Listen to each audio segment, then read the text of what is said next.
If you've been with us and following along, it's funny. I know I was like, oh, we're going to do Genesis and then Matthew, and then we're just going to take a short little jump into Daniel. It'll be a short little thing. And here we are. But we are in 11. We've only got 2 weeks left in Daniel. So it's coming to an end. It's all coming to an end. After that, the church will be closed. I don't really have any plans. I don't have a sermon planning committee, so no, I'm just kidding. Actually, if you're wondering, because people are asking, next we're going to be going into Exodus after this. All right, so chapter 11, a lot is happening. I don't know if you've read this before, but as I was reading it, I was like, oh, when we get there, that's going to be one.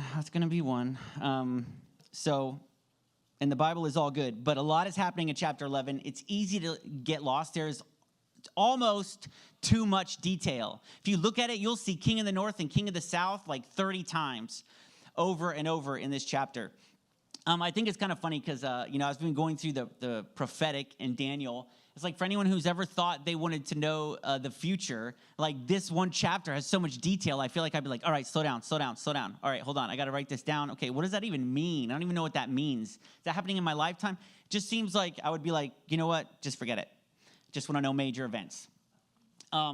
One reason I think this is so confusing, chapter 11, is because if you've been with us through Daniel, there are two different prophesied latter days in the Old Testament. It's right before the coming Messiah, when he comes as Savior, and then the end, as we know through Tim LaHaye, how that's going to go. But some of these prophecies are intertwined. And that goes very well with biblical prophecy. They're prophecies of Messiah being cut off, but then they're prophecies of a Messiah being victorious, prophecies of a lion, and then a lamb, a servant, and a king, a human, and yet God. And there's all these like dualities that are kind of difficult for us to understand when we see them.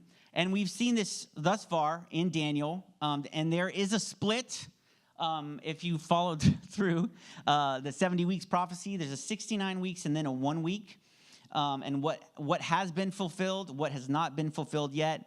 The three goals that Jesus has accomplished in dying on the cross and being resurrected. And then three that have yet to be accomplished throughout the prophecies of Daniel. Is everyone with me?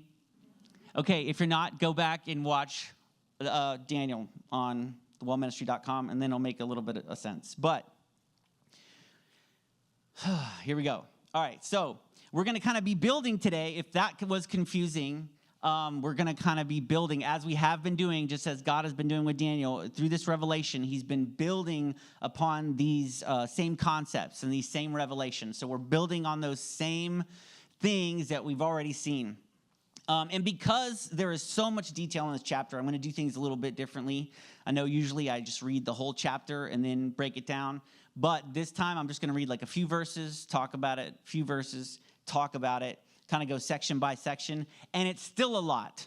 And we're still only going to get halfway through the chapter. But that's good for you because I know by the time I get there, you'll be like, I don't know if I can remember any more names. I just don't know if I can.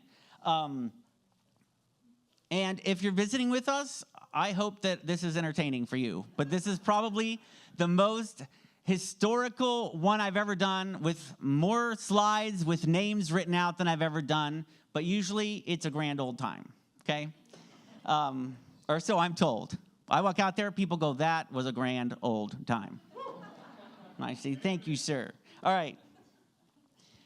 So, let's begin. Let's read Daniel 11, verse 2 through 4. Because I don't really like one. No, I'm just kidding. I don't know why I left that out. Let's leave one.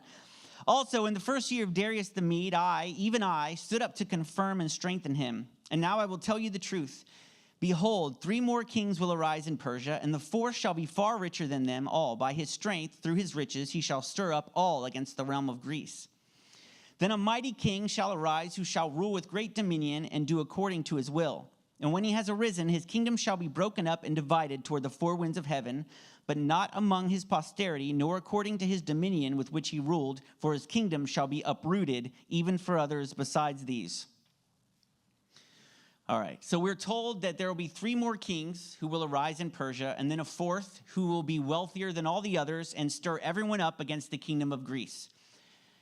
There's an interesting tidbit here in this line when we look at the word Greece in our Bibles. The original word is Yavin, or it might be spelled Javan, but the original is Yavin. And so if we look way back to Genesis, chapter 10, verse 2, in the table of nations, it says the sons of Japheth were Gomer, Magog, Madai, Yavin, Tubal, Mesesh, and Tiras. The sons of Gomer were Ashkenaz, Rivtha. Write these down as I go. Write the names. And Tagarma.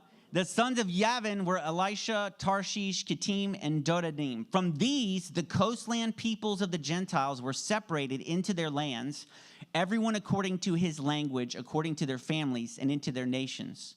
So if we were to look at a map of this on the table of nations, you would see that this area that they're talking about, Yavin and his descendants, are the Near East and in the Eastern Mediterranean, including the Isle of Crete. Okay, so when it says Greece, in the Bible, it says Yavin, showing that these are descendants of Yavin, just like it says in the table of nations. This is just to show you from the beginning to the end, this is tied. This is tied. But anyway, this 4th Persian king who is going to stir up everyone against Greece. And I'm not going to go through like the 1st king, 2nd king, 3rd king to get to the 4th king, because like I said already, there's a lot of names and places. These don't matter. To their families, they mattered, but not to us right now. All right. So what you need to know is that 4th king is Xerxes. He spent a large fortune building a great army, and he is constantly trying to expand his empire, including trying to conquer Greece. And even if you're not a history buff, and if you are one of those people who watch R-rated movies, if you ever saw the movie The 300, which Daisy told me about, just kidding. With Gerard Butler, when talk out of his mouth, very handsome, saved the White House 3 different times later. That story is Xerxes, Persia, beginning to invade Greece, and they go through Sparta. And even though Sparta is defeated by holding this, but they still hold this little area for a very long time.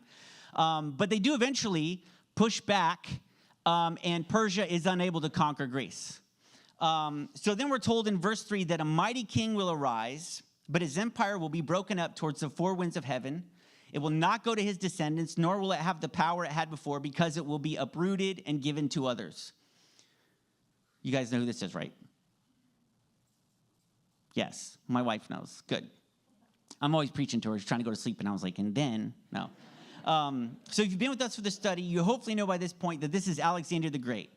Dies at the age of 32. His kingdom is split up originally into 12 districts, but then through assassinations and small wars and various intrigues, it becomes 4 districts. And like it says, the 4 winds. So there's a north district, south, east, west, led by 4 of his military generals. And I've listed those before, so I'm not going to do it again. I'll only mention those who are related to this particular prophecy. All right, so let's continue in 5 and 6. Then the king of the south shall become strong, as well as one of his princes, and he shall gain power over him and have dominion. His dominion shall be a great dominion, and at the end of some years they shall join forces, for the daughter of the king of the south shall go to the king of the north to make an agreement, but she shall not retain the power of her authority, and neither he nor his authority shall stand, but she shall be given up with those who brought her, and with him who begot her, and with him who strengthened her in those times.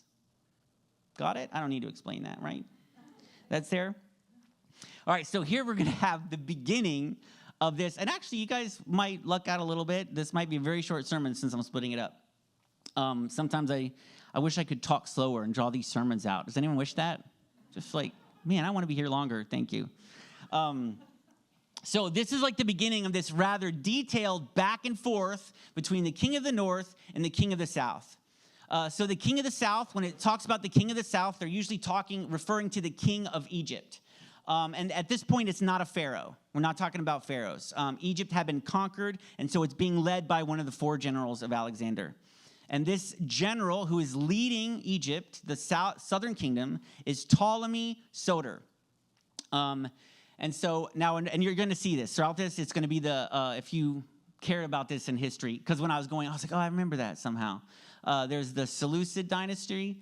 That's not there. The Seleucid dynasty and the Ptolemy dynasty. And sometimes the names that follow are like the exact same name, making it further confusing. Okay? So Ptolemy Soter. And there was another general, Seleucus, who was originally given Babylon in the north, but a guy named Antigonus took it from him, and so he flees to Egypt. And then Ptolemy appoints him as a general in his army, and later he's able to build up his allies, and he retakes the north, retakes Babylon and Syria. And this is the northern kingdom. So the Seleucid family dynasty does eventually exceed the power of Ptolemy in the south. He's going to wish he didn't help his buddy.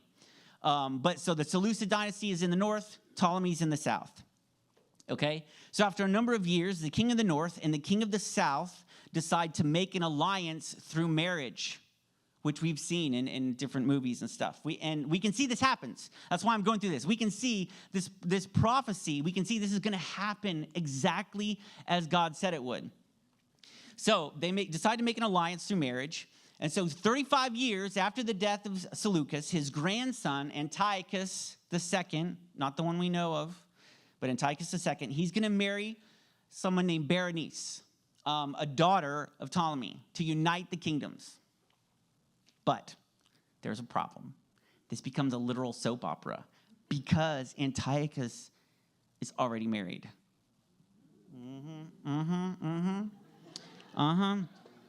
He's married to a woman named Laodice, okay? But he sets her aside to marry Berenice. And so Laodice, a very strong woman of her time, is not to be scorned. Hell hath no fury, right? She poisons her husband, poisons Berenice's infant son, and takes the throne to, yeah.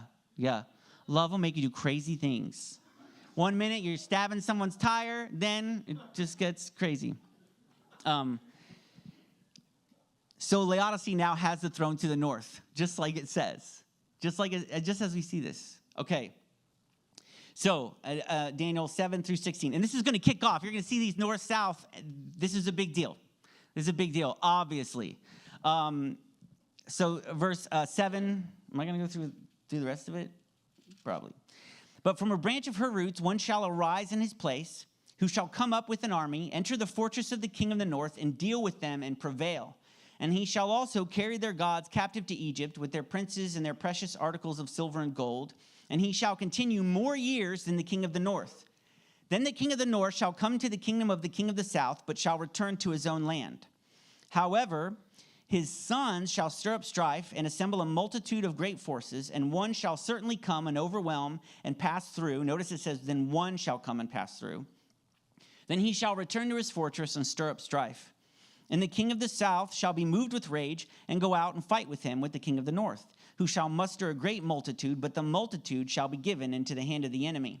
When he was taken away, the multitude, his heart will be lifted up, and he will cast down tens of thousands, but he will not prevail. For the king of the north will return and muster a multitude greater than the former, and shall certainly come at the end of some years with a great army and much equipment.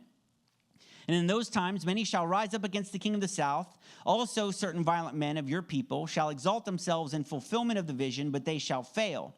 So the king of the north shall come and build a siege mound and take a fortified city, and the forces of the south shall not withstand him. Even his choice troops shall have no strength to resist. But he who comes against him shall do according to his own will, and no one shall stand against him. He shall stand in the glorious land with destruction in his power.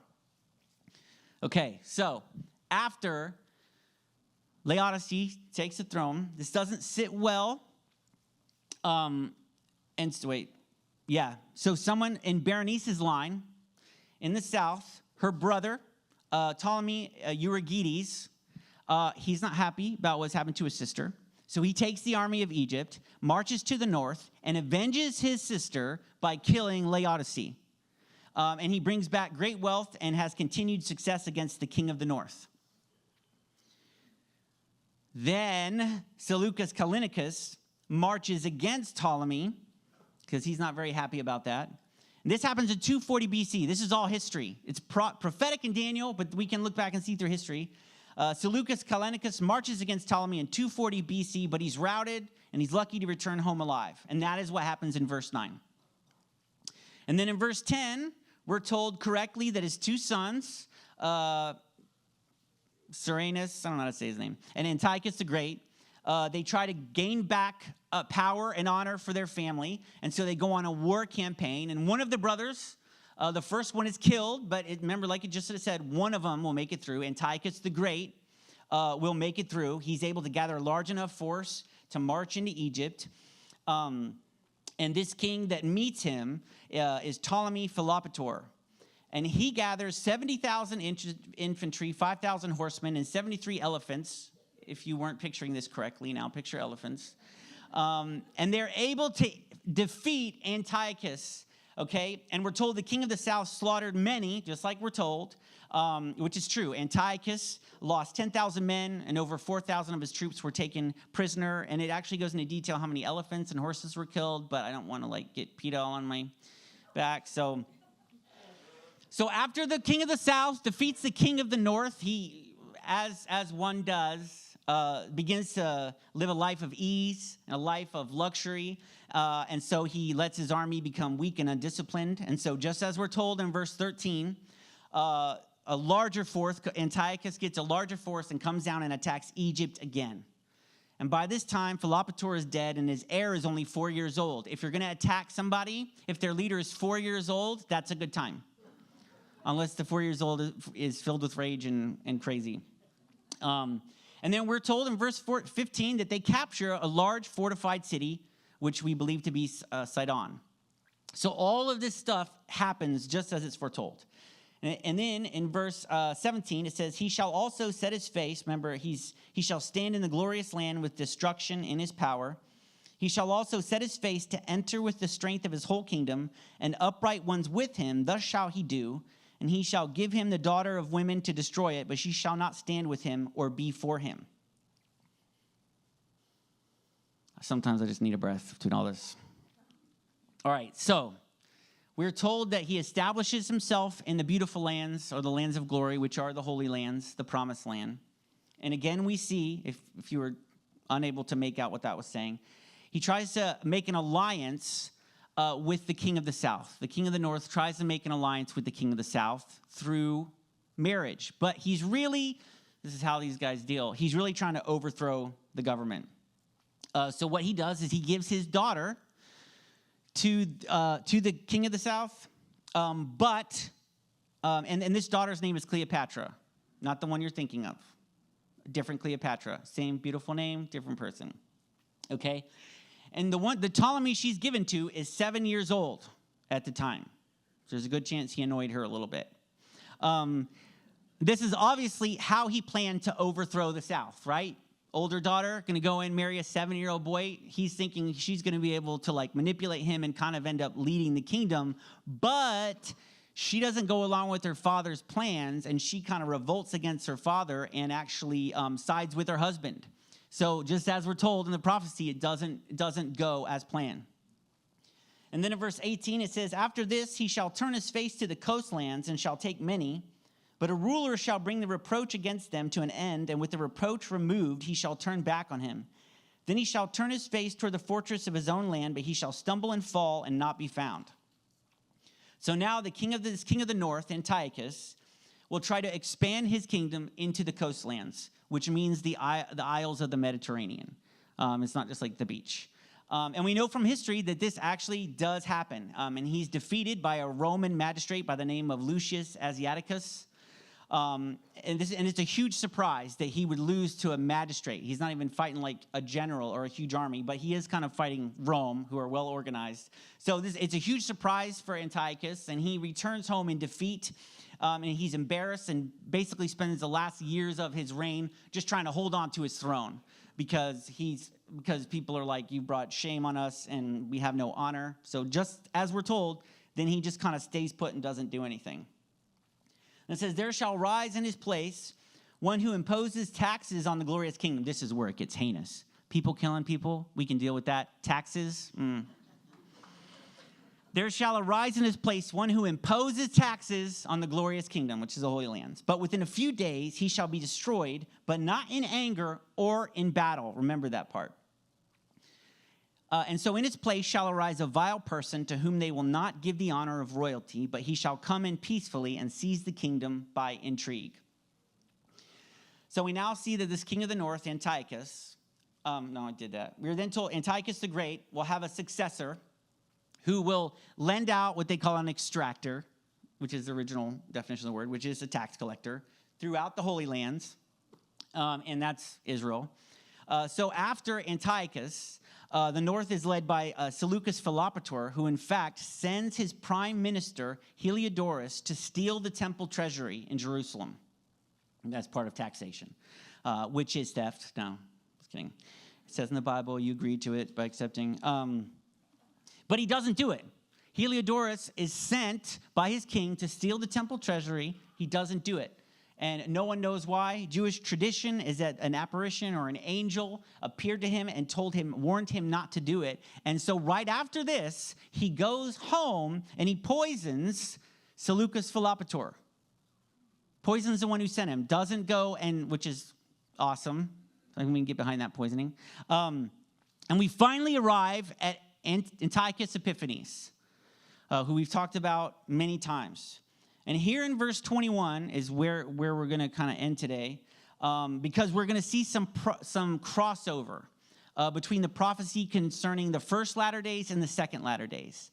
We see Antiochus Epiphanes fulfill some of the prophecies, but they will be fulfilled again on a larger scale at the second latter days.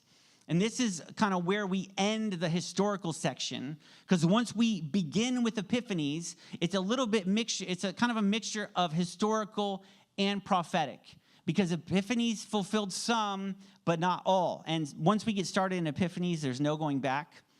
And I know there's already been too much detail. Did anyone feel like there's a lot of detail? Good. You want more? Keep going? Got you.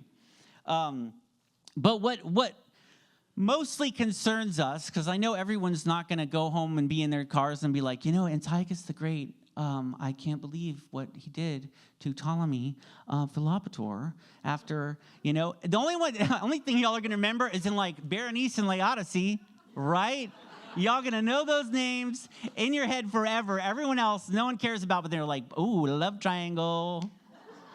I got it. That was awful. And as I was saying it, I was like, this is what everyone's going to remember. Everyone's taking that home with them.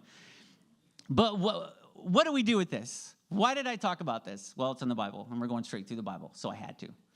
But why else? Why would God reveal this? Why would God reveal this to Daniel?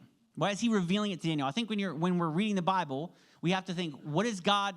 The Bible is for us. It's for God to reveal himself to us. So sometimes it can be difficult to understand. What is he saying? Why do we need to know this? But there's always a reason. And so you have to ask yourself, why? We barely even see, I think I mentioned the glorious kingdom twice in all of that. A lot of king of the north, king of the south. Not a lot about the Holy Land. We just see the glorious kingdom twice. It doesn't seem to have any great significance on the latter-day prophecy. It feels like the angel could have just said, like, a lot happens between the king and the north, and then this guy named Antiochus Epiphanes comes. But this does affect Israel. This does affect Israel. The king to the north is in Syria. The king to the south is in Egypt. Do you know what lies directly in between those two? Israel.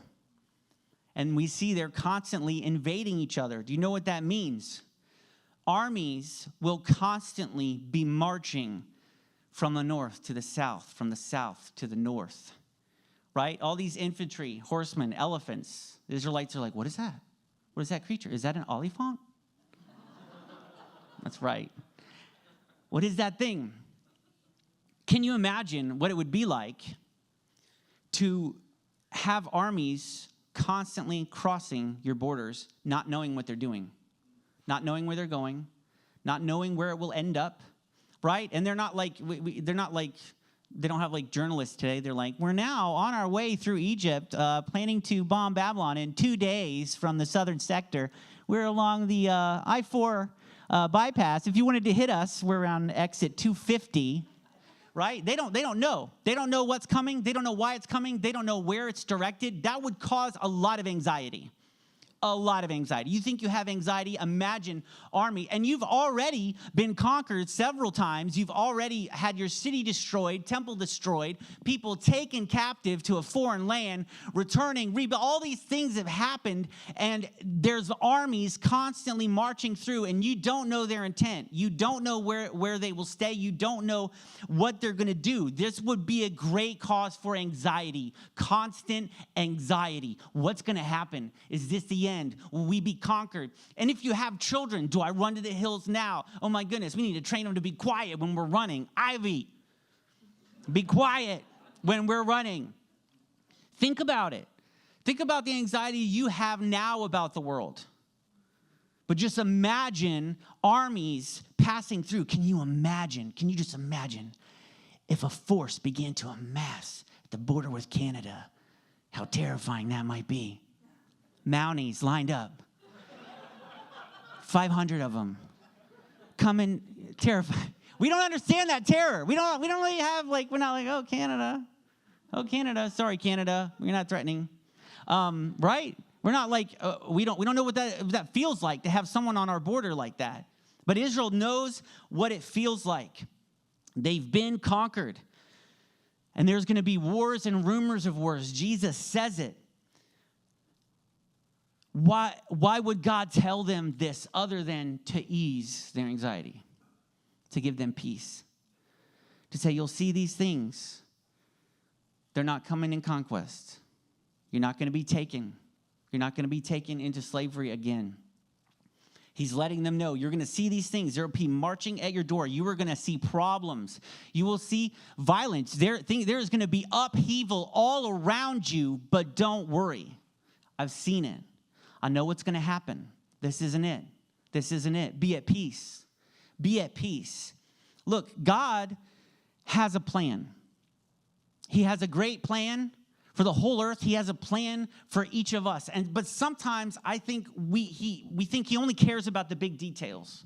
And it's proven in the way that we pray. We go in the big moments. We go in the big details. I've heard so many people think, well, this is kind of a small thing. I don't know if God cares about that. I don't know if I can bring that to God. I don't think God really cares about that. But here we see God cares about the minute details. He doesn't have to tell Israel, there's going to be a great moment of anxiety for you. A lot's going to be happening. Don't worry. But he does.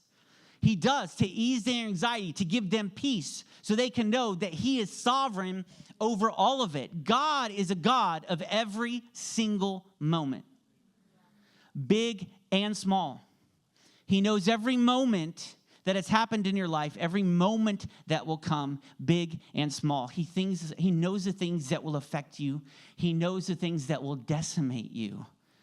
And he knows the small hindrances. And for each person, it's different. He knows what bothers you. He knows what hurts you. He knows what has hurt you. He knows how it affects you. God is a God of every single moment in your life. And he cares about every single moment in your life. And he desires to give you peace through it. We see that in him telling Israel he's giving them peace through it. He doesn't need to. You should be like, just trust me. But he doesn't. He gives them peace through it as everything is moving around them and causing upheaval. There's great fear. God says, don't worry. Don't worry. I've overcome the world. I've overcome the world. He is a God of every single moment, and that should give you peace inside. That should give you peace inside, especially in today, because I know we look around and we worry about the world. We wonder what could happen. And sometimes things happen in our lives when we're worrying about the world, and things happen in our families, and all of a sudden, there's so much upheaval in our families that we don't have time to even think about what's going on in the world because of what is happening in our lives right now. And then all of a sudden, that becomes a much bigger deal. And we can be confused. And the devil wants you to think God's got bigger things going on than you. God's got bigger fish to fry than you. God just needs you to get with the program. But we see in his word that God cares about every little moment. And God's desire is to bring you peace through every little moment. Something you won't tell anyone because you feel stupid, that it bothers you. Something that makes you uncomfortable, and you don't feel like bothering anyone with it. Maybe you don't feel like worth it. You don't feel like it's a big enough deal to tell anyone. Does anyone do that? I do that. It's like it's not a big enough deal. I don't want people worrying about me. And if it's not a big enough deal to tell anyone, is it a big enough deal to tell God? Well, to him it is. And he knows. He knows. But he's there for those moments. He's there for those small moments. He knows what affects you. He knows what bothers you. He knows what is going on. And his desire is to bring you peace through it. And that's what we see through all of this, is like what he said would happen, did happen, just as he said. And he's just saying, that's not the end, and I'll be with you through it. And he will be with each one of us through every little thing that is going on in our lives. Because everyone here, especially now there's a thing with the church where we don't tell people what's going on, right? We just have to say, I'm so blessed right now. So blessed. Some people say it and you're like, you don't look blessed. You look stressed out. You're like, I'm blessed. I'm living it. And we're like, do you need to stop for a second and check in somewhere? But God, well, one, that's not how the church is supposed to function. We're supposed to walk with each other, share in our joys, share in our sorrows. But you know why God told us to do that? Because the church are the hands and feet of God. And so if God says, I want you to walk in each other's joys and walk in each other's sorrows, he walks in our joys and walks in our sorrows and walks beside us through them and leads us through them. And it's not in a way of just follow me, you'll get through it, stop complaining. It's in a way of I care that this bothers you. I care that this hurts you. I care about the fear you're experiencing. And you need to trust me that you might have peace through it, because I will see you through it. I will see you through it. He will see you through it every single time in your life. Don't let the enemy trick you into believing that God doesn't care about the smallest, minute details of your life. He does. And he will walk with you through it, and he will move mountains through it. And it's in those moments where you truly not only see who God is, but come to understand the depth of his love that is so great that he cares about the small things that maybe no one else cares about but you. He cares about those with you. Lord,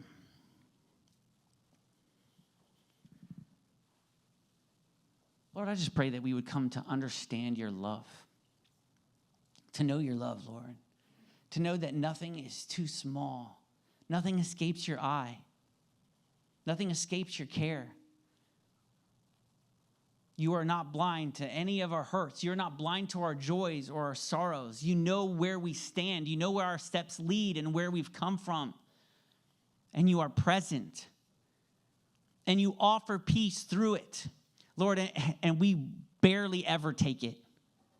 We don't step into your peace, Lord. We don't even lay things at your feet. And I just pray, Lord, that we could be a people who come to you first, Lord, that we could have a revelation of your love, a revelation of who you are, to know that you are so great and that you care about things so small, and that you care about each one of us and every thought that we have and everything that is going on, Lord. And I pray that we would be a church who could live out that mission as you've called us to, that we could care about the little things in each other's lives and truly show people how you are, that we could be a reflection of your love, Lord, and a reflection of your peace when there's fear in the world or when there is anxiety, Lord. But I just pray right now for peace, a blessing of peace, Lord, over this congregation, Lord, over your people, over those hurting, over those who need to know that you are present right now, Lord. You know right now who needs more than anything else to feel your presence, to know your love, and to know that you care, Lord. And I just pray that they could get a sense of who you are right now. And we just praise you that you are who you are. We praise you that you are sovereign, that you've seen every moment. And I thank you that you care about the little moments in each of our lives. In Jesus' name I pray. Amen.